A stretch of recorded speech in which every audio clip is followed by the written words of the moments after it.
Presenting the classics of Sam P. Chaladurai. Sam P. Chaladurai அவர்களின் போதனை களஞ்சியத்திலிருந்து. உன்னை விடுன்னு சொன்னீங்கன்னா அவன் விட மாட்டான்.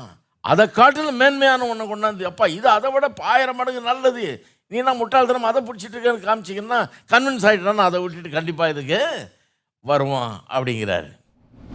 பழைய கெட்ட பழக்க வழக்கங்கள், ஈடுபாடுகள், அதிலிருந்து ஒரு மனுஷனை விடுதலை ஆக்கணும்னா ஒரு புதிய அற்புதமான அழகான அவனுக்கு மகிழ்ச்சி தரக்கூடிய இன்னொன்றை அவனுக்கு அறிமுகப்படுத்த வேணும். நான் சொல்கிறேன், கிறிஸ்தவத்தில் ஏற்படுகிற மாற்றம், ஒரு மனுஷன் கிறிஸ்தவனாக மாறுறான்னா அதில் ஏற்படுகிற மாற்றம் ஏன் அதை விட்டுட்டு இதுக்கு வர்றான், ஏன் தன்னுடைய பழைய வாழ்க்கையை விட்டு இதுக்கு வர்றான், ஏன் குடி போதையும் அதையும் இதையும் விட்டுட்டு இதுக்கு வர்றான், இப்படி பரிசுத்தமாக வாழணுன்னு வர்றான். எங்கேயோ போய் கண்டுபிடிச்சிட்டான், இது ரொம்ப அழகும் நேர்த்தியுமானது, இது அற்புதமானதுன்னு. இயேசு கிறிஸ்துவனுடைய சுவிசேஷம், இயேசு கிறிஸ்துவை குறித்த நற்செய்தி அதை போல அழகானது, நேர்த்தியானது, அருமையானது இந்த உலகத்தில் கிடையவே கிடையாது. அந்த காட்சியை ஒருத்தன் கண்டுட்டான்னா, அதை அறிந்து கொண்டால்னா, இதை போல் அருமையானது தரிசிக்கக்கூடிய ஒரு அற்புதமான காரியம் ஒன்று கிடையவே கிடையாது உலகத்தில். இதை மட்டும் ஒருத்தன் புரிஞ்சுக்கிட்டான்னா அவன் எல்லாத்தையும் விட்டுட்டு இதுக்கு நிச்சயமாக வருவான். இது அப்பேற்பட்ட ஒரு நற்செய்தி. இது இச்சையடக்கம்னா என்னன்னு சொல்லுது, அது எல்லாத்தையும் முறையாக வரிசைப்படுத்துவது. எது முக்கியம், எது ரெண்டாவது முக்கியம், மூணாவது முக்கியம், கரெக்டாக வரிசைப்படுத்துவது. ரெண்டாவது, இது வெறும் மனதின் தீர்மானத்தினால் உண்டாகிற ஒரு காரியம் இல்லை. இச்சையடக்குன்றது இருதயத்தில் இருக்கிற பேஷன்.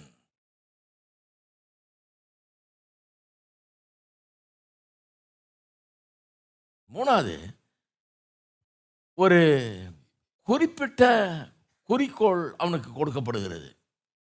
ஒரு குறிப்பிட்ட குறிக்கோள் அவனுக்கு கொடுக்கப்படுது. அந்த குறிக்கோள் தான் அவனுடைய இருதயத்தை மாற்றுகிறது. தான் இன்றைக்கி சொல்கிற சுவிசேஷம்னு. அந்த குறிக்கோளை பற்றி இங்கே சொல்லியிருக்கு பாருங்கள். வாசிப்போம். 9ஆம் அதிகாரத்தில் 25ஆம் வசனம். பந்தயத்துக்கு போராடுகிற யாவரும் எல்லாவற்றிலும் இச்சையடக்கமாக இருப்பார்கள். ஏன் அவ்வளோ இச்சையடக்கம்? ஏன் நிறைய காரியங்களை சாப்பிட்றத விட்டுறாங்க? ஏன் ரொம்ப தூங்குறத விட்டுறான்? ஏன் காலைல 5 மணிக்கு கரெக்டாக எந்திரிச்சிட்றான், ஓடுறான்? ஏன் அவ்வளோ பெரிய முயற்சி? ஏன் அவ்வளோ பெரிய பிரயாசம்? எல்லாவற்றிலும் இச்சையடக்கம். ஏன்? அவர்கள் அழிவுள்ள கிரீடத்தை பெறும்படிக்கு அப்படி செய்கிறார்கள். நாமோ அழிவில்லாத கிரீடத்தை பெறும்படிக்கு அப்படி செய்கிறோம். ஏதோ ஒரு கிரீடம் தர்றாங்க. அவன் போய் இப்போ ஒலிம்பிக்கில் வின் பண்ணான்னா அவனுக்கு ஒரு கிரீடம் கொடுக்கப்படுகிறது, அவனுக்கு ஒரு கப்பு கொடுக்கப்படுகிறது, ஒரு சர்டிஃபிகேட் கொடுக்கப்படுகிறது, ஒரு பேர் புகழ் உண்டாகிறது. அதன் மூலமாக அவனுக்கு ஒரு நல்ல எதிர்காலம் உண்டாகிறது, அவனுடைய வாழ்க்கையே மாற்றப்படுகிறது. அதுக்கு தான் அவன் அத்தனை மணி நேரம் பிரயாசம் பண்ணுறான், ரொம்ப அதிதீவிரமாக பிரயாசம் பண்ணி போய் அதில் இறங்குறான். ஏனென்று சொன்னால் ஒரு பரிசு பொருள் அவனுக்காக காத்து கொண்டிருக்கிறது. அது அவனுடைய வாழ்க்கையே, எதிர்காலத்தையே, அவனுடைய சரித்திரத்தையே மாற்றிடும், எல்லாத்தையும் மாற்றிடும், நிலைமையே மாற்றிடும். அதுக்காக தான் பிரயாசப்படுகிறான். அப்போ கிரீடம்னு நீங்கள் சொல்லியிருக்குது. கிரீடம்னு சொன்ன உடனே நம்மளாம் என்ன நினச்சிட்றோம்? பொதுவாக கிறிஸ்தவர்கள், சபையிலே இருந்து வளர்ந்தவங்க, கிறிஸ்தவ போதனெல்லாம் கேட்டவங்க, கிரீடம்னு உடனே செத்து போய் கடைசியில் கடவுளுக்கு முன்னால் போய் நிற்க போகிறோம். ஒரு நாள் நிற்க போகிறப்ப நமக்கெல்லாம் கிரீடம் கொடுக்கப்படும், எல்லா தலையிலையும் கிரீடம் வைக்கப்படும். அந்த கிரீடம் தான் நம்முடைய வாழ்க்கை, நம்ம எப்படி வாழ்ந்தோன்றதுக்கு ஒரு பலன் அது கிடைக்கிது, ரிவார்டு மாதிரி தர்றாங்க. அதைத்தான் இங்கே சொல்லியிருக்குதுன்னு நினச்சிக்கிறோம். இங்கே சொல்லியிருக்கிற விதத்தை பார்த்தா அப்படி தெரியல. ஏன்னா இங்கே என்ன சொல்கிறாரு, ரொம்ப பிரயாசப்பட்டு வாங்குகிற கிரீடம் அதுன்றாரு.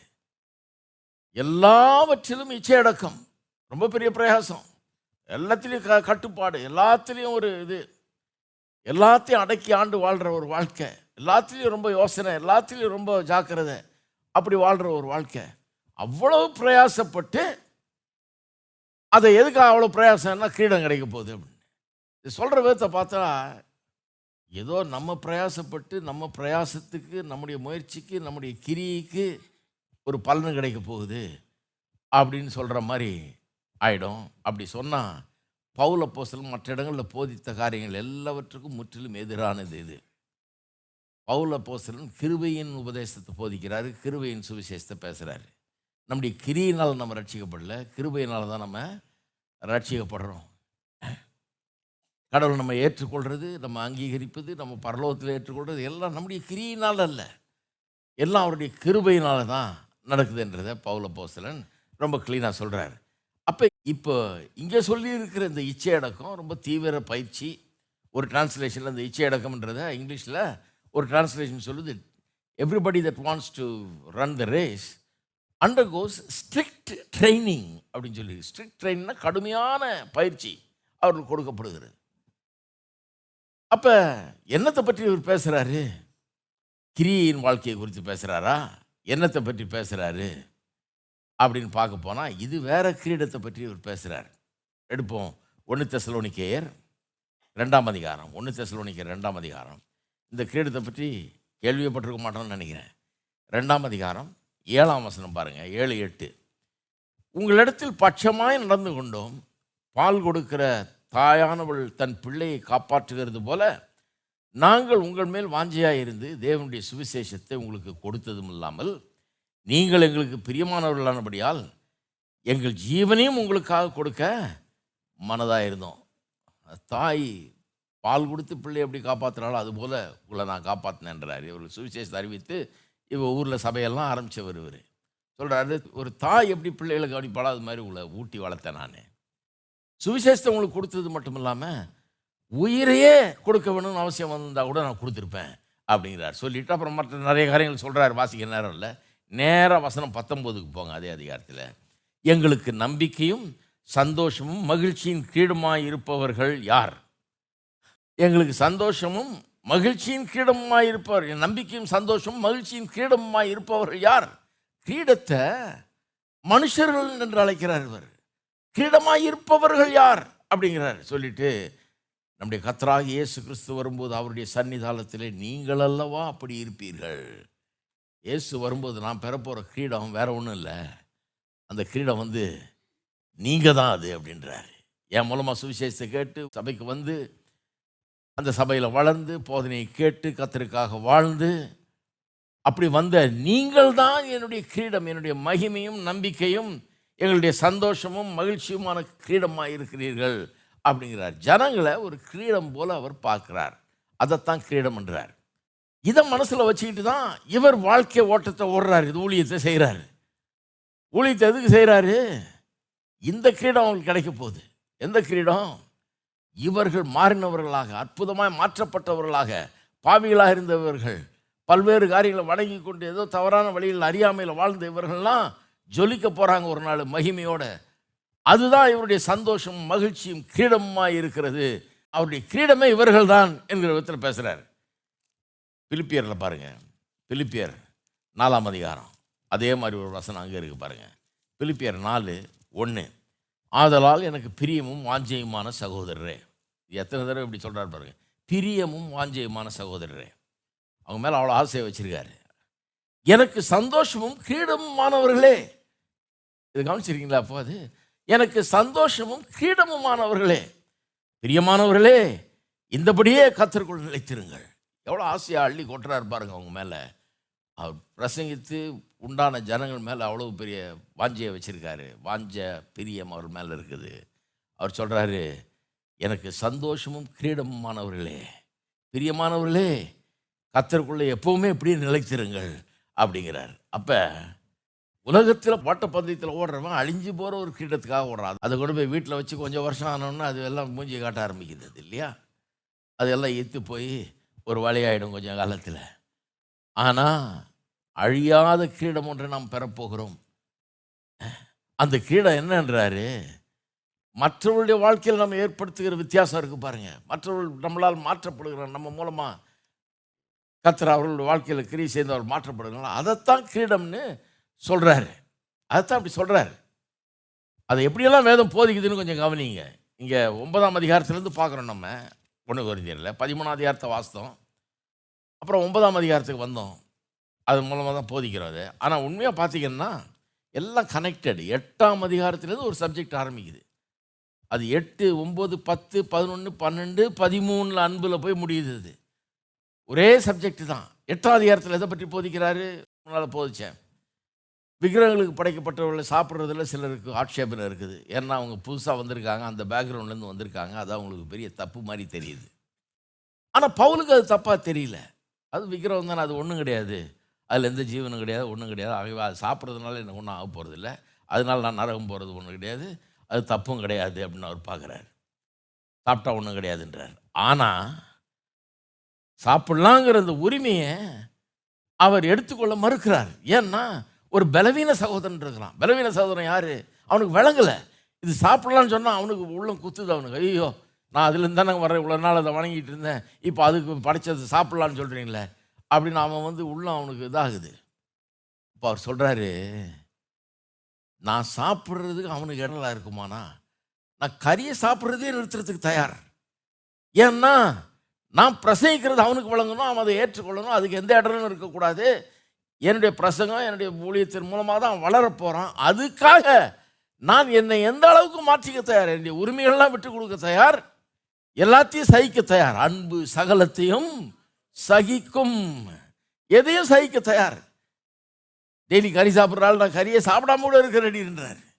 சாப்பிடாம கூட நான் இருக்க ஆயத்தம். ஏன்னா அவன் எனக்கு முக்கியம். அவன் நான் பிரசங்கிக்கிற சுவிசேஷத்தை கேட்கணும். அவன் என்னை கண்டு இடர்கள் அடையக்கூடாது. அவன் என்னை கண்டு விசுவாசத்தை விட்டு விலகி போயிடக்கூடாது. அப்படி தான் நான் வாழ்கிறேன்றான். அப்படி தான் எல்லா கிறிஸ்தவர்களுமே வாழணும். நிறைய நேரத்தில் நம்ம என்ன பண்ணிடுறோம், என்ன அறிவு இல்லாமல் இருக்கிற நீ, ஓ இதெல்லாம் ஒன்றும் தப்பு இல்லை, போ பண்ணிக்கலாம் அப்படின்ற மாதிரி போகிறோம். அது மற்றவர்களுக்கு ஒரு இடரலை உண்டாகிறது. பாருங்கள், பலவீனமான சகோதரர், இது கொஞ்சம் ஜாகிரதையாக இருக்கணும். பாருங்கள், சிலர் அதை சொல்லியே அவங்க வழியில் நம்மளை வர வைப்பாங்க. பவுல் இப்படி சொல்கிறாரு. ஆனால் இயேசு பாருங்கள், பரிசேயரை வேணும்னே நோண்டினார். பரிசேயர் அவங்க சில காரியங்களை தப்பாக நம்பிக்கிட்டு இருக்கிறாங்க. அவங்கள கோபம் மூட்டுறதுக்குன்னே சில காரியங்களை செய்கிறாரு. அவர் எரிச்சல் மூட்டுறதுக்குன்னே சில காரியங்களை செய்தார். ஏன்னா திருந்தாத ஆசாமிங்க, அவங்க கவனிக்காத ஆசாமிங்க, சத்தியத்தை கேட்டும் கேட்காத மாதிரி போகிற ஆளுங்க, அவங்க கேட்க மறுக்கிற ஆட்கள். ஆகவே அவர்களை ப்ரொவோக் பண்ணி கேட்க வைக்கிறார். அதனால தான் ஒரு குருடனை சோகமாக்கும் போது எச்சையை துப்பி உமிழ்ந்து அங்கே சேர் உண்டாக்கி அதை அவன் கண்ணில் வச்சு இது பண்ணாராம். பாருங்க, நான் கேள்விப்பட்ட ஒரு பிரசங்கியார் அப்படி பண்ணாருன்னு. எச்சை துப்பி இது பண்ணி கண்ணில் வச்சு என்னன்னு கேட்டால் இயேசு பண்ணாருன்னு. ஐயோ, இயேசு அதுக்காக பண்ணலப்பா. அது இயேசு எதுக்கு பண்ணாருன்னா, ஓய்வு நாளில் வேலை செய்கிறது பாவனையும் சொல்கிறான், வேலையை செய்யக்கூடாதுன்றான். வேலைன்னா என்ன? உமிழ்ந்து பூமியில் உமிழ்ந்து சேராக்கிற இல்லை, அது ஒரு இப்படி சேராக்கிற குலைக்கும் போது அதுவே உழுகிறதுக்கு சமன்றான். கண்ணாடியில் முடியை பார்த்து சீவும் போது ஒரு வெள்ளை முடியை பார்த்து நான் அந்த காலத்தில் பிடுங்குவேன் ஒன்று ஒன்றா. அப்படி பிடுங்கிறது அறுவடைக்கு சமன்றான். இங்கே குலைக்கிறது இங்கே உழுகிறதுக்கு சமன்றான்.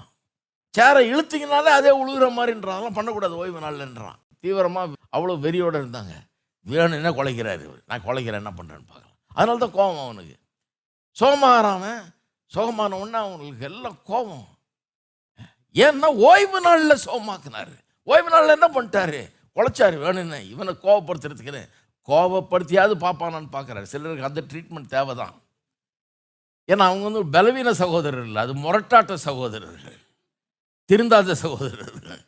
அவர்களுக்கெல்லாம் நம்ம மாற வேண்டியதில்லை. ஆனால் பலவீன சகோதரர்கள், கிறிஸ்துவ புதுசாக ஏற்றுக்கொண்டு வந்தவர்கள், சில காரியங்கள் புரியாதவர்கள், சின்சியரான ஆளுங்க, அவங்களுக்கு வழங்காது.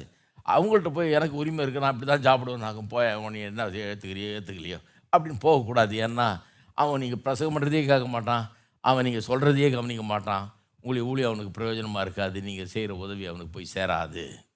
அதான் சொல்கிறார் 9ஆம் அதிகாரத்தில். அப்படியே தொடர்றாரு. அதை 9ஆம் அதிகாரத்தில் 21ஆம் வசனத்துக்கு போனீங்கன்னா 8ஆம் அதிகாரத்தில் அதை சொல்கிறாரு. 9 இதை பாருங்கள், நியாயப்பிரமாணம் இல்லாதவர்களை ஆதாயப்படுத்தி கொள்ளும்படிக்கு. நியாயப்பிரமாணம் இல்லாதவர்கள்னா புறஜாதியார், அவர்களை ஆதாயப்படுத்தி கொள்றதுக்கு. அவர்களுக்கு நியாயப்பிரமாணம் இல்லாதவனை போலானேன், நான் அவங்கள மாதிரியே புறஜாதி மாதிரியே ஆகிட்டேன்றார். யூதர் இவர். பல கட்டுப்பாடுகள் இருக்குது, இதை சாப்பிடக்கூடாது, அதை சாப்பிடக்கூடாது, இதை பண்ணணும், அதை பண்ணணும், 1008 இது இருக்குது இவருக்கு. அதையெல்லாம் தூக்கி எறிஞ்சிட்டேன்றார். புறஜாதி கூட உட்காந்து சாப்பிடவே கூடாது இவங்க, அந்த மாதிரிலாம் இருக்குது. அதெல்லாம் தூக்கி எறிஞ்சிட்டு அவங்களோட போய் நல்லா பழகிறேன், சாப்பிட்றேன், எல்லாம் பண்ணுறேன், புறஜாதியோடு போகும்போது புறஜாதி மாதிரியே நடந்துக்கிறேன் நான்ன்றார். ஏன்னா அவனை நான் கத்திரிடத்தில் கொண்டு வந்து அறிமுகப்படுத்தணும் அதுக்காக அப்படின்றார். அதே நேரத்தில் சொல்கிறாரு, அப்படி நடந்துக்கிறதுனால அப்படி இருந்தும் நான் தேவனுக்கு முன்பாக நியாயப்பிரமாணம் இல்லாதவனாயிராமல் கிறிஸ்து பிரமாணத்துக்கு உள்ளானவராக இருக்கிறேன். அப்படி இருந்தோம் புறஜாதியான போலப்போ அவன்கிட்ட போய் உட்காந்து சாப்பிட்றதா இருந்தாலும் அதுக்குன்னு நியாயப்பிரமாணத்தையே நான் கடைப்பிடிக்கிறது இல்லை அப்படின்னு கிடையாது. கர்த்தருக்கு முன்னால் நியாயப்பிரமாணத்துக்கு நான் உண்மையாக இருக்கிறேன் அப்படிங்கிறாரு. எப்படி இருக்கு பாருங்க. அடுத்த வசனம் சொல்கிறாரு, பலவீனரை ஆதாயப்படுத்தி கொள்ளும்படியாக பலவீனருக்கு பலவீனனை போலானேன், எப்படி ஆகிலும் சிலரை ரட்சிக்கும்படி நான் எல்லாருக்கும் எல்லாமும் ஆனேன். இதை சொல்லிட்டு தான் நம்ம வாசித்த பகுதிக்கு வர்றார் 23லேருந்து. சுவிசேஷத்தில் நான் உடன் பங்காளி ஆகும்படிக்கு அது நிமித்தமே இப்படி செய்கிறேன். எதுக்காக இதெல்லாம் பண்றாரு? எதுக்காக ஒருத்தனுக்காக கறியே சாப்பிடாம அதெல்லாம் கைவிட்டுறதுக்கு ரெடி நான்ன்றாரு. தன்னுடைய சுகத்தை, தனக்கு சரின்னு தோன்றுகிற காரியங்களை கூட செய்யாமல் விட்டுறேன். நான் என்னுடைய அடிப்படை உரிமைகளோட நான் விட்டு கொடுத்துட்றேன். என்னுடைய அடிப்படை சுகங்களை கூட நான் விட்டு கொடுக்கறதுக்கு தயார். எதையுமே நான் விட்டு கொடுக்கறதுக்கு தயார் அப்படிங்கிறாரு. எது நிமித்தம் சொல்றாரு பாருங்க, சுவிசேஷத்து நிமித்தம். சுவிசேஷத்தில் நான் உடன் பங்காளியாகும்படிக்கு அது நிமித்தமே அப்படி செய்கிறேன். சுவிசேஷத்தில் உடன் பங்காளினா, சுவிசேஷம் என்கிறது ஒரு பெரிய ஒரு சொத்து மாதிரி, ஒரு இன்ஹெரிட்டன்ஸ் மாதிரி, கிடைச்சிருக்க சொத்து மாதிரி. அது நிறைய பேர் விசுவாசித்து அதுக்குள்ளே வந்து எல்லாரும் உடன் பங்காளிகளாக இருக்க வேணும். அதுக்கு அந்த வார்த்தை அதுதான். அது உடன் பங்காளின்ற வார்த்தை. நம்ம எல்லாரும் அதில் உடன் பங்காளிகளாக இருக்கிறோம். இந்த சுவிசேஷம் என்கிற அதன் மூலமாக வருகிற ஆசீர்வாதத்தை சுதந்திரிக்கிற உடன் பங்காளிகள். அவர் சொல்கிறாரு, எல்லாரையும் இதுக்குள்ளே கொண்டாடணும். இன்னும் நிறைய பேர் என்னோட உடன் பங்காளிகள் ஆக்கணும். அவர்களை என்னோட கொண்டாந்து சேர்க்கணும். நாம் பார்க்குற இந்த அற்புதமான சுவிசேஷத்தை, நான் பார்த்து ரசிக்கிற இந்த அற்புதமான சுவிசேஷத்தை, இயேசுவை குறித்த காட்சியை, இயேசுவின் சிலுவை எனக்காக செய்திருக்கிற காரியங்களை, இதனுடைய மேன்மை, இதனுடைய அழகை நான் ரசிக்கிற மாதிரி அவங்க ரசிக்கணும். நான் பிரசங்கிக்கிற மாதிரி அவங்க பிரசங்கிக்கணும். நான் மேன்மை பாராட்டுற மாதிரி அவங்களும் மேன்மை பாராட்டணும். நான் இதில் மகிழ்வது போல அவர்களும் மகிழ வேண்டும். அதுக்காக தான் நான் பிரயாசப்பட்டிருக்கேன். அதுக்காக தான் நான் புரஜாதியார்ட்ட போனால் புரஜாதியார் மாதிரி ஆயிடுறேன். ஏன் இதெல்லாம் அங்கே கொண்டு போகிறதில்ல, பேகேஜ் எல்லாம் அங்கே கொண்டு போகிறதில்ல. அதனால அவர்களை நான் தூரமாக்குறதில்ல என்னை விட்டு அப்படிங்கிறார். அப்போ என்ன நடக்குது என்கிறத இங்கே கொஞ்சம் நல்லா கவனிக்க வேணும். அவர் கிடைக்க போகிறது என்ன, அதான் சொல்கிறாரு. ஏன் எல்லாரும் இச்சையடக்கமாக இருக்கிறாங்க, எல்லாத்திலையும் இச்சையடக்கமாக இருக்கிறாங்க? அழிவுள்ள கிரீடத்தை பெறும்படி அப்படி செய்கிறார்கள், நாமும் அழிவில்லாத கிரீடத்தை பெறும்படி அப்படி செய்கிறோம். அப்போ ஒரு பெரிய ஒரு பரிசு அல்லது ஒரு பலன், ஒரு விளைவு அதன் மூலமாக உண்டாக போகிறது. அது என்ன? ஏராளமான பேர் இயேசு வண்டியில் வரப்போகிறார்கள், இயேசு அறிந்து கொள்ளப் போகிறார்கள். நாம் இன்றைக்கு இயேசுவை பற்றி இவ்வளோ அருமையாக பேசிகிட்டு இருக்கிறோம். நீங்கள் எல்லாம் உட்காந்து கேட்டுக்கிட்டு இருக்கிறீங்க. ஆச்சரியமாக இருக்குது நமக்கு கேட்குற காரியங்கள். இதை இன்னும் ஊரில் இருக்கிற அத்தனை பேரும் கேட்கணும் அப்படிங்கிறது ஆசைப்படுறாரு அவர். எல்லாரும் நம்முடைய உடன் பங்காளிகளாக ஆக வேணும்ங்கிறதுல ஆசைப்படுகிறார். எல்லாரும் நம்மோட வந்து சேரணும் அப்படிங்கிறதுல ஆசைப்படுறார். C.S. லூயிஸ்ங்கிற ஒரு பெரிய எழுத்தாளர் இங்கிலாந்து தேசத்தில் இருந்தார் பாருங்க. ஒரு இங்கிலீஷ் டீச்சர், அவர் ஃபிலாசபர் வேறு, கிறிஸ்தவ போதகர் வேறு. அவர் எழுதுகிறார் பாருங்கள், ரொம்ப அருமையாக எழுதுகிறார் அவர் எழுதுறது அப்படியே வாசித்து நான் உங்களுக்கு சொல்கிறேன். Have you ever noticed that all enjoyment spontaneously overflows into practice? அதாவது எதையாவது நீங்கள் ரொம்ப சந்தோஷமாக அனுபவிச்சிங்கன்னா, மகிழ்ந்து அனுபவிச்சிங்கன்னா, நீங்கள் அனுபவித்ததை குறித்து போய் 4 பேர்கிட்ட புகழ்ந்து பேசாமல் இருப்பது கிடையாது. ஆல் என்ஜாய்மெண்ட் ஸ்பான்டேனியஸ், அது தானாக வந்து பேச ஆரம்பிச்சிடுங்க. எதை நீங்கள் ரொம்ப சந்தோஷமாக அனுபவிச்சிங்களோ அதை பற்றி தானாக பேச ஆரம்பிச்சிருங்க. இன்றைக்கி ராத்திரி போய் ஒரு நல்ல ஹோட்டலில் சாப்பிட்றீங்க, அருமையான என்ன சாப்பிட்டீங்கன்னு தெரில, என்னென்னமோ விற்கிறாங்க, சொல்லி உங்களை பசி எடுப்பட விரும்பல. நான் நல்ல நல்ல ஹோட்டல்லாம் இருக்குது. நான் போய் ஒரு நல்ல ஹோட்டலில் சாப்பிட்டேன்னா அதை வந்து கண்டிப்பாக வீட்டில் சொல்லுவேன். கையோடு வீட்டுக்கு கொஞ்சம் வாங்கிட்டு வருவேன். ஏன்னா வீட்டில் இருக்கவங்களாம் சாப்பிட்ணுன்னு இல்லையா? ஐயோ அவங்கெல்லாம் வரலையே, சாப்பிட்டா ரொம்ப ரசிப்பாங்களே, ஆசைப்படுவாங்களே அப்படின்னு நினச்சி பார்த்து அவங்களுக்கு கொஞ்சம் வாங்கிட்டு வருவேன். அவங்கள்ட்ட வந்து அதை புகழ்ந்து பேசுவேன். அப்போ நான் அனுபவித்தது வந்து அதோட முடியல அந்த சந்தோஷம். நான் வந்து வீட்டில் வந்து சொல்லி அவங்களுக்கெல்லாம் கொடுத்து அவங்க சாப்பிட்றத பார்த்து மகிழ்கிறேன் பாருங்க. அப்போ தான் அந்த சந்தோஷம் உண்மையாகவே நிறைவாகுதுன்றார். என்னால் தான் சொல்கிறார் பாருங்க. We praise what we enjoy because the praise does not express but completes the enjoyment. நம்ம வந்து எதை அனுபவித்து சந்தோஷமாக அனுபவிக்கிறோமோ அதை வந்து புகழுகிறோம், மேன்மை பாராட்டுகிறோம். அதை பற்றி சும்மா அதை சொல்கிறதுக்காக அல்ல, அதை பற்றி புகழ்ந்து பேசுகிறதுக்காக அல்ல, அப்படி பேசுகிறதுனால தான் நம்முடைய மகிழ்ச்சியே நிறைவாகிறது என்றார். பேசாமல் நம்முடைய மகிழ்ச்சி முடிவடைவதில்லை, மகிழ்ச்சி உண்மையாகவே நிறைவாகிறதில்லை. அறகுற மகிழ்ச்சியாக தான் அது இருக்கும். சாப்பிட்ட உடனே ஏற்படுற மகிழ்ச்சி ஒன்று, அதை போய் சொல்லி 4 பேர்கிட்ட சொல்லும்போது ஏற்படுற மகிழ்ச்சி தான் அதை நிறைவாக்குகிறது அப்படிங்கிறாரு.